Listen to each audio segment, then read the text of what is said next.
नहीं किया था, जिसके लिए वो हर प्रकार से पात्र भी थे।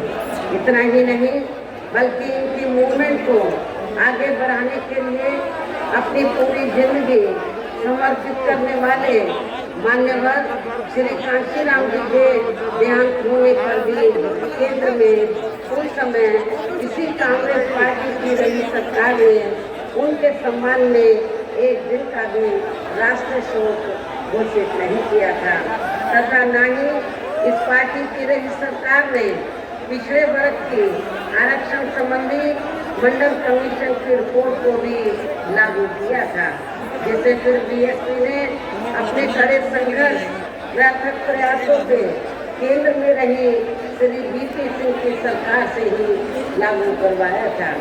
साथ ही इसी सरकार में ही श्री वीपी सिंह की सरकार में ही बाबा साहब डॉक्टर भीमराव अम्बेडकर को भी भारत रत्न की उपाधि से सम्मानित किया गया था, जो इनके अपार अनुयायियों की वर्षों से चाहत की थी। लेकिन अब केंद्र व अधिकांश राज्यों की भी सत्ता से बाहर होने पर यही कांग्रेस पार्टी खासकर दलितों, आदिवासियों व अन्य पिछड़े वर्गों के वोटों की खातिर आए दिन किस्म किस्म की नाटकबाजी करती रहती है, जबकि इन वर्गों के मामले में इस पार्टी की सच्चाई तो ये है कि कांग्रेस पार्टी जब सत्ता में होती है और इनके अच्छे दिन होते हैं तो तब इस पार्टी को इन वर्गों का विकास व उत्थान आदि याद नहीं आता है तथा न ही इनको महिलाओं की भी भागीदारी याद आती है। इतना ही नहीं बल्कि इस पार्टी के बाद खासकर जहां उत्तर प्रदेश में सपा व बीजेपी आदि की बनी सरकार में भी यूपी की जनता हर मामले में व हर स्तर पर काफी ज्यादा दुखी रही है। सपा की सरकार में तो अधिकांश यहाँ गुंडों, बदमाशों, माफियाओं व अराजक तत्वों एवं सरेआम लूट खसोट करने वालों का ही राज रहा है, जिसकी खास वजह से ही इस सरकार में आए दिन यहाँ जाति व धर्म के नाम पर तनाव व दंगे आदि होते ही रहे हैं। प्रदेश में विकास के कार्य भी ज्यादातर यहाँ एक विशेष क्षेत्र व एक समुदाय के लोगों तक ही सीमित होकर रह गए। खासकर दलितों व अति पिछड़े वर्गों के मामले में हर स्तर पर हमें इनका सोचेला रवैया ही देखने के लिए मिला है।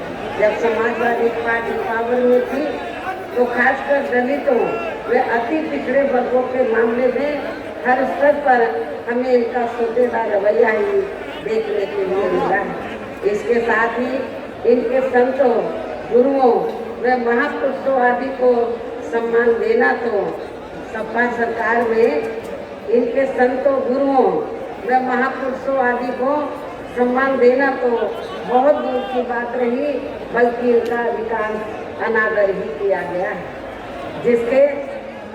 जिसके अनेकों उदाहरण आप लोगों के सामने हैं।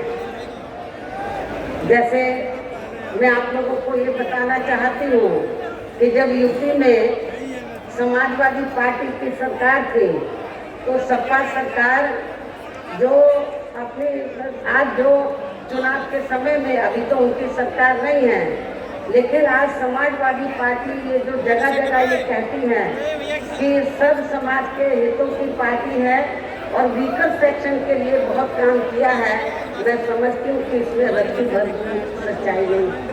समाजवादी पार्टी की सरकार में वीकर सेक्शन की उपेक्षा हुई हर मामले में वे हर स्तर पर, और इनके संतों, गुरुओं और महापुरुषों का भी अनादर हुआ है। जैसे आप लोगों को मैं ये बताना चाहती हूँ कि जब समाजवादी पार्टी सत्ता में थी तो सपा सरकार में SC ST का सरकारी ठेकों में आरक्षण खत्म कर दिया गया। जब BSP पावर में थी, इंडिया में पहली BSP की सरकार थी जिस सरकार ने तो SC ST का सरकारी ठेकों में आरक्षण की व्यवस्था की थी। लेकिन जैसे ही समाजवादी पार्टी पावर में आई तो समाजवादी पार्टी की सरकार ने SC ST का सरकारी ठेकों में आरक्षण खत्म कर दिया। पदोन्नति में आप लोगों को मालूम है कि जब पदोन्नति में आरक्षण का बिल पार्लियामेंट में आया तो समाजवादी पार्टी के सांसदों ने इस बिल को फाड़ दिया था और इस बिल को पास नहीं होने दिया। SC ST के छात्रों का विदेश जाकर पढ़ाई करने की योजना को समाजवादी पार्टी की सरकार ने खत्म किया। पंचशील नगर का नाम बदलकर हापुड़ कर दिया गया। ये भी मैं बताना चाहती हूँ हापुड़ जिले के लोगों को, पंचशील नगर का नाम बदलकर हापुड़ कर दिया गया। संत रविदास नगर का नाम बदलकर भदोई कर दिया गया सपा सरकार ने। भीम नगर का नाम बदलकर संबल कर दिया। छत्रपति शाहू जी महाराज मेडिकल कॉलेज का नाम बदलकर किंग जॉर्ज मेडिकल कॉलेज कर दिया। मान्यवर श्री कांशीराम जी कृषि विश्वविद्यालय बागा का नाम बदल दिया गया। मान्य कोर्ट के निर्णय की आड़ में अनुसूचित जाति जनजाति के कर्मचारियों का गलत तरीके से डिमोशन किया गया। सपा सरकार ने ही अनुसूचित जाति जनजाति के छात्रों का शून्य शुल्क पर प्रवेश समाप्त कर दिया। अनुसूचित जाति जनजाति के छात्रों की शुल्क प्रतिपूर्ति पर 60% की बाध्यता लगाकर उनकी छात्रवृत्ति रोकने का काम किया गया। मान्यवर श्री कांशीराम जी अरबी फारसी विश्वविद्यालय का नाम बदलने का काम सपा सरकार ने किया। लखनऊ के गोमती नगर में डॉक्टर भीमराव अम्बेडकर पार्क जो BSP की सरकार में बनाया गया था उसका नाम बदलकर जनेश्वर मिश्र पार्क कर दिया गया। ये सपा सरकार का कारनामे हैं। सरकारी भूमि आवंटन में SC ST को मिलने वाली प्राथमिकता को खत्म कर दिया गया। SC ST की भूमि खरीद को लेकर नया संशोधन लेकर आए जिसमें बिना DM की अनुमति के कोई भी उनकी जमीन खरीद सकता था, जिससे इन कमजोर वर्गों की जमीन को हथिया लिया जा सके। ये है अम्बेडकर, ये है समाजवादी पार्टी के मुखिया श्री अखिलेश यादव की अम्बेडकरवादी सोच है। बहुत आप लोग समझ सकते हैं कि सपा सरकार ने किस तरीके से वीकर सेक्शन की उपेक्षा की गई है। इसी प्रकार भाजपा सरकार की भी नीतियाँ व कार्यशैली अधिकांश यहाँ जातिवादी, पूंजीवादी एवं RSS के संकीर्ण एजेंडे को ही लागू करने पर टिकी रही हैं, जिससे प्रभावित एवं शिकार हुए लोगों का इस सरकार में सही से विकास व उत्थान आदि नहीं हो सका है। साथ ही इनका हर स्तर पर काफी ज्यादा उत्पीड़न भी किया गया है। धर्म के नाम पर हमेशा यहाँ तनाव व नफरत आदि का वातावरण ही बना रहा है। प्रदेश में हर प्रकार के अपराध भी काफी ज्यादा बढ़े हैं। खासकर दलित व महिलाएं भी इस सरकार में कतई भी सुरक्षित नहीं रही हैं, लेकिन मीडिया में इनके आंकड़ों को अधिकांश दबा दिया जाता है। इसके अलावा प्रदेश में गरीबों, मजदूरों, बेरोजगारों व अन्य मेहनतकश लोगों के साथ साथ दलितों, आदिवासियों, अन्य पिछड़े वर्गों, मुस्लिम एवं अन्य धार्मिक अल्पसंख्यक समाज के लोगों के हित व कल्याण के लिए वर्षों से जो भी यहाँ सरकारी योजनाएं चल रही थी तो उनका भी इस सरकार में सही से पूरा लाभ नहीं मिला। भाजपा सरकार में, वर्तमान भाजपा सरकार में इसका सही से पूरा लाभ नहीं मिला है।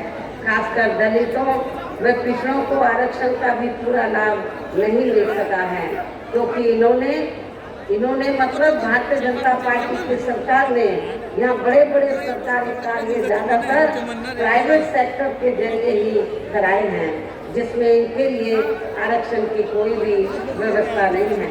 सरकारी नौकरियों में भी इनका आरक्षण का कोटा पूरा नहीं किया गया है। मुस्लिम व अन्य धार्मिक अल्पसंख्यक समाज के लोगों के साथ तो बीजेपी की सरकार में अधिकांश पक्षपात वाला रवैया ही अपनाया गया है। इतना ही नहीं बल्कि इस बार बीजेपी की सरकार में अपर कास्ट समाज में से विशेषकर प्रबुद्ध वर्ग भी हर मामले में अपने आप को काफी ज्यादा उपेक्षित महसूस करता रहा है। इसके अलावा इनकी गलत आर्थिक नीतियों के कारण यहाँ गरीबी, बेरोजगारी व महंगाई आदि भी काफी ज्यादा बढ़ी है। खासकर चुनाव घोषित होने से पहले तो पूरे देश में डीजल, पेट्रोल व रसोई गैस आदि की आए दिन बड़ी कीमतों ने तो जनता की काफी ज्यादा मुश्किलें बढ़ाई हैं और ऐसा लगता है चुनाव खत्म होने के बाद उन्हें इनकी कीमतें बढ़ा दी जाएंगी। इसके साथ साथ उत्तर प्रदेश सहित पूरे देश के किसान भी केंद्र सरकार की गलत नीतियों के कारण काफी ज्यादा दुखी व परेशान भी रहे हैं और अभी भी परेशान हैं। प्रदेश में बेरोजगार लोगों को रोजगार नहीं मिलने के कारण ही ज्यादातर इनको इस सरकार में भी पलायन करना पड़ा है।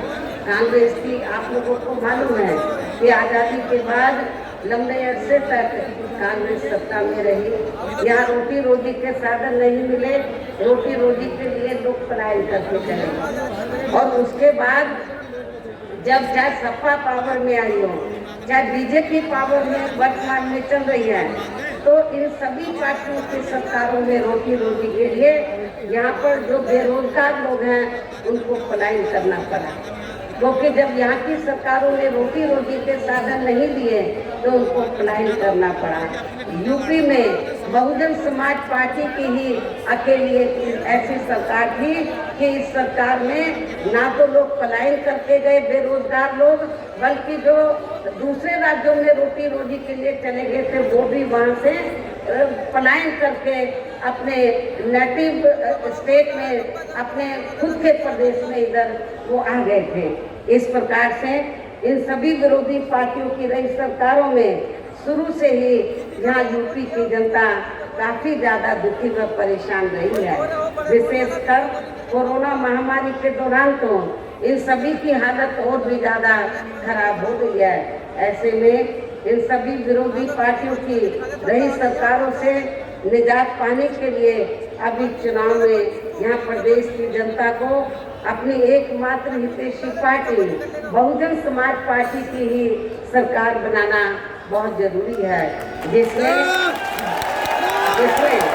अपने चारों रहे शासनकाल के दौरान बिना पक्षपात व भेदभाव आदि के यहाँ कमजोर एवं उपेक्षित वर्गों के लोगों के साथ साथ सब समाज में से गरीबों, मजदूरों, बेरोजगारों, किसानों, व्यापारियों, कर्मचारियों, वकीलों एवं अन्य मेहनत कर लोगों के साथ ही युवाओं, छात्रों, महिलाओं व बुजुर्गों आदि के भी विकास एवं उत्थान के लिए अनेकों ऐतिहासिक व महत्वपूर्ण कार्य किए हैं। वो कार्य फिर से जब हमारी सरकार बन जाएगी तो वो कार्य फिर से यहाँ शुरू किए जाएंगे।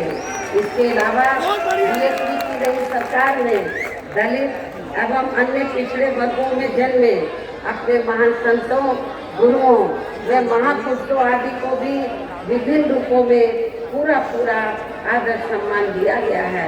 जब बीएसपी यहाँ पावर में रही, जिनकी यहाँ सभी विरोधी पार्टियों की रही सरकारों में काफी ज्यादा उपेक्षा की गई है, लेकिन इनके सम्मान में जब बीएसपी पावर में आ जाएगी, उन्हें पावर में आ जाएगी तो फिर इनके सम्मान में आगे भी कोई कमी नहीं आने दी जाएगी। इसके साथ साथ बीएसपी की सरकार में पूर्व की तरह ही यहाँ सभी वर्गों, धर्मों व विभिन्न क्षेत्रों में लगे लोगों के हितों में भी फिर से ऐतिहासिक कार्य किए जाएंगे। प्रदेश में विशेषकर गरीबी व बेरोजगारी आदि को दूर करने के लिए जरूरी कदम उठाए जाएंगे और ये हमारी सरकार का इस बार भी फिर से मुख्य एजेंडा होगा। पश्चिमी यूपी के लोगों को मालूम है कि जब मेरी सरकार हुई और पुलिस में भर्ती हुई और विभिन्न विभागों में भर्ती हुई तो बड़े पैमाने पर पूरे उत्तर प्रदेश में जो नवयुवक लोग थे बेरोजगार उनको रोजी के साधन मिले।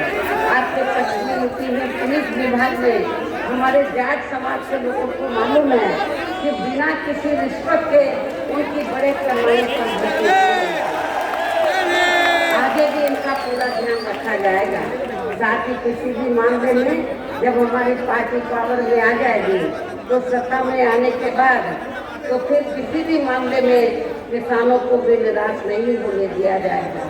हमारे किसान भाइयों को मालूम है कि जब बीएसपी पावर में थी तो हमने यूपी में तो गन्ना किसानों का जो बकाया पड़ा था वो इनको दिया, इनको उचित दाम दिया और खेती करने के लिए जो उनकी ज़रूरतें थी साधन थे वो भी हमने सस्ते दामों सस्ते मुहैया कराए इनको। ये भी हमारे किसान भाइयों को मालूम है। और पश्चिमी यूपी के किसान तो आज याद करते हैं कि जब बीएसपी पावर में थी तो हमें गन्ने का पूरा दाम मिलता था, बकाया पूरा हमको मिल गया था। मेरे ख्याल 5 साल में भारतीय जनता पार्टी की सरकार ने तो गन्ने का जो दाम है मेरे ख्याल वो बराबर नहीं बढ़ाया है, इसलिए किसान बड़े निराश हैं। लेकिन जब बीएसपी पावर में आ जाएगी तो किसानों को निराश नहीं किया जाएगा। मैं पश्चिमी यूपी के किसान भाइयों को ये विश्वास दिलाना चाहती हूँ। इसके अलावा मैं मेरठ मंडल के लोगों को ये भी बताना चाहती हूँ कि आपके यहाँ जो भी स्थानीय समस्याएं होंगी तो उन्हें भी दूर करने का पूरा प्रयास किया जाएगा। वैसे तो आप लोगों को मालूम है कि आपके नज़दीक तो नोएडा ग्रेटर नोएडा है। जब हमारी सरकार बनी तो हमारी सरकार ने तो नोएडा ग्रेटर नोएडा को मिलाकर नया जिला बनाया और उस नए जिले का नाम गौतम बुद्ध नगर के नाम से रखा। गौतम बुद्ध नगर का काफ़ी विकास किया। गौतम बुद्ध नगर में हमने गौतम बुद्ध के नाम से विश्व विख्यात यूनिवर्सिटी बनाई। ये भी आप लोगों को मालूम है। शिक्षा के क्षेत्र में, स्वास्थ्य के क्षेत्र में, वहाँ के डेवलपमेंट के मामले में हमने पूरा ध्यान रखा, जिसके कारण तो बड़े पैमाने पर लोगों ने इधर आकर निवेश किया गौतम बुद्ध नगर में और पश्चिमी यूपी के लोगों को काफ़ी रोटी रोटी के साधन मिले। इसका श्रेय न सपा की सरकार को जाता है न बीजेपी की सरकार को, इसका पूरा श्रेय जाता है बहुजन समाज पार्टी की सरकार को। इसके साथ ही केंद्र में यूपी की सरकार के भी मैं आप लोगों को ये बताना चाहती हूँ, जब बीएसपी पावर में आ जाएगी, इस बार बीएसपी जरूर पावर में आएगी क्योंकि इतनी ठंडी है, मौसम खराब है, फिर भी आप लोग बड़े पैमाने पर इधर मुझे सुनने के लिए आए हैं। तो मैं समझती हूँ कि उससे ऐसा लग रहा है कि इस बार आप लोगों की सरकार जरूर आएगी, जरूर आएगी। और जब बीएसपी पावर में आ जाएगी तो फिर केंद्र में आप लोगों को विश्वास दिलाना चाहती हूँ कि फिर केंद्र में यूपी सरकार के भी विवादित नियमों व कानूनों को यहाँ लागू नहीं होने दिया जाएगा। जो विवादित नियम और कानून हैं उनको लागू नहीं होने दिया जाएगा। इतना ही नहीं बल्कि बीएसपी की रही सरकार में जिन महान संतों, गुरुओं एवं महापुरुषों आदि के आदर सम्मान में व उनके नाम पर जनहित की जो अनेकों योजनाएं शुरू की गई थी, साथ ही नए जिलों के नाम भी रखे गए थे, तो उन्हें अधिकांश सपा सरकार द्वारा बदल दिया गया है, जिससे उनके प्रति इनकी हीन व जातिवादी मानसिकता भी साफ झलकती है तथा जिन्हें फिर बीएसपी की सरकार बनने पर जरूर बहाल कर दिया जाएगा।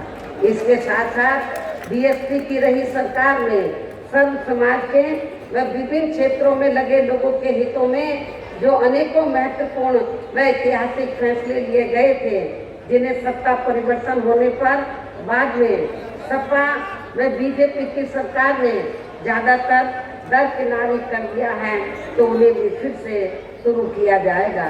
इसके साथ ही बीएसपी की सरकार बनने पर यहाँ बीजेपी व सपा आदि के शासनकाल की तरह कानून व्यवस्था को किसी भी कीमत पर खराब व लचर नहीं होने दिया जाएगा और हर स्तर पर कानून द्वारा कानून का राज कायम किया जाएगा। जाति व धर्म के आधार पर यहाँ लोगों का किसी भी प्रकार से शोषण व उत्पीड़न आदि नहीं होने दिया जाएगा, जैसा कि वर्तमान भाजपा सरकार में हो रहा है।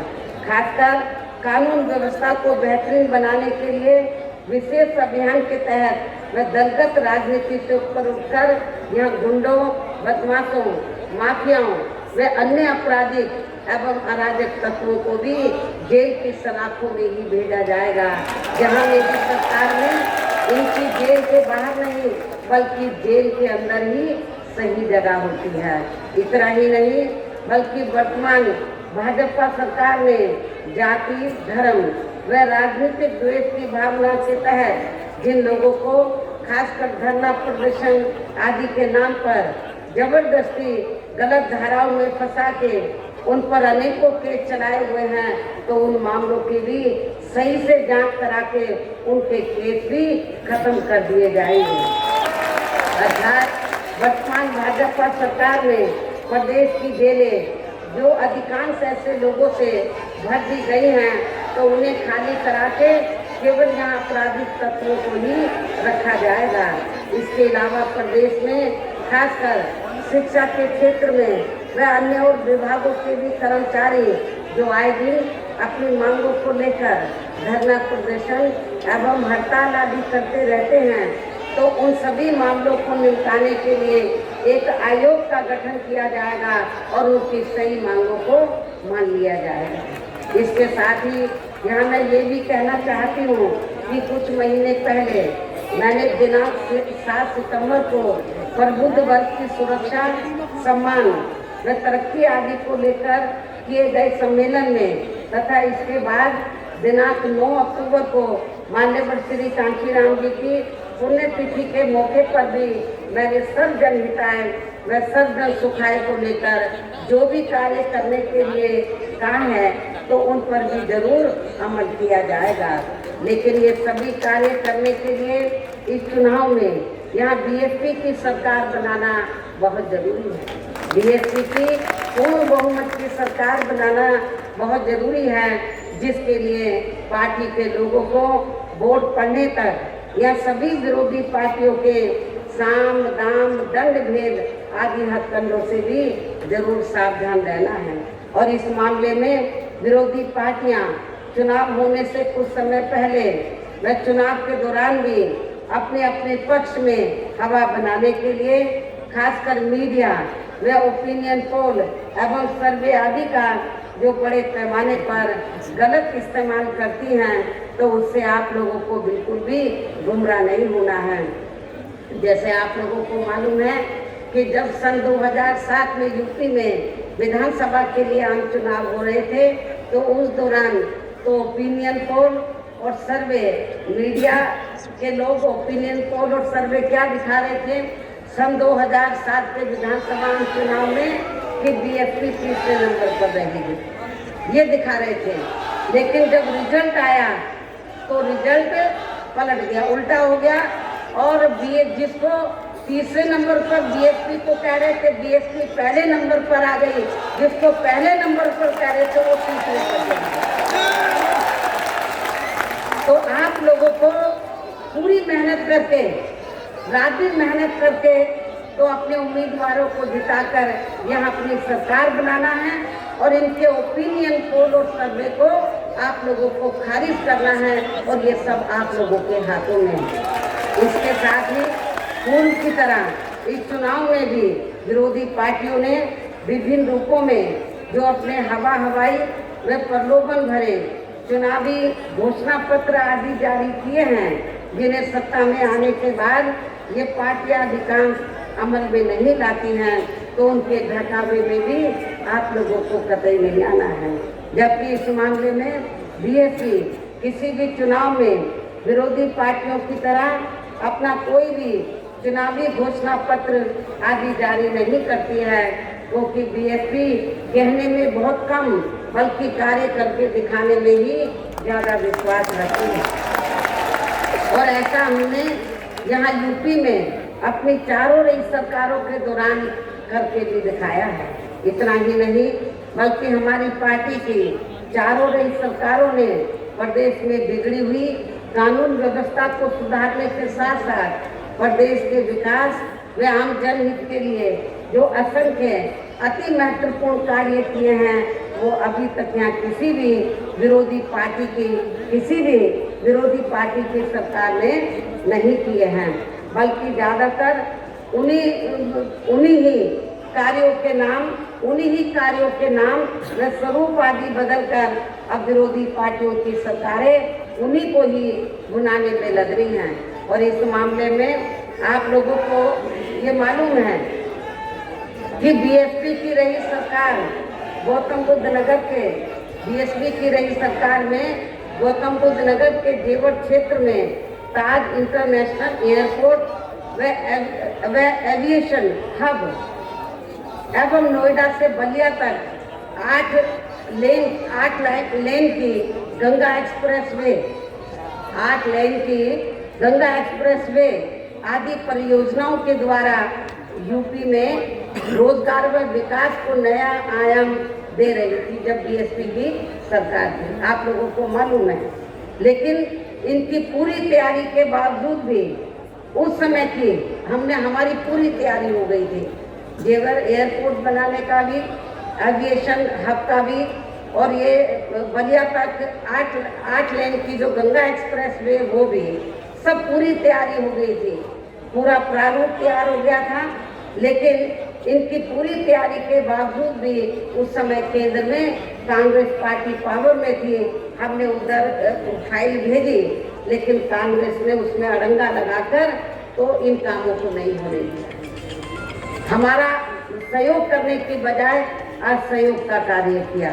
पहले सपा व अब भाजपा सरकार का कार्यकाल गुजरने के बाद हमारी पार्टी जब सत्ता से बाहर हो गई, उसके बाद सपा पावर में आई, बीजेपी पावर में आई। पहले सपा और व अब भाजपा सरकार का कार्यकाल गुजरने के लगभग 1 दशक बाद इन महत्वाकांक्षी योजनाओं का शिलान्यास हुआ है, केवल शिलान्यास हुआ है, जबकि विकास के ऐसे कामों को समय से शुरू होकर अब तक पूरा भी हो जाना चाहिए था। किंतु अब चुनाव के समय इनकी नींव रखे जाने पर सरकार की नीयत व नीति पर शक उठाना स्वाभाविक है। ये केवल इनके चुनावी हथकंडे हैं, इसके सिवाय कुछ भी नहीं है।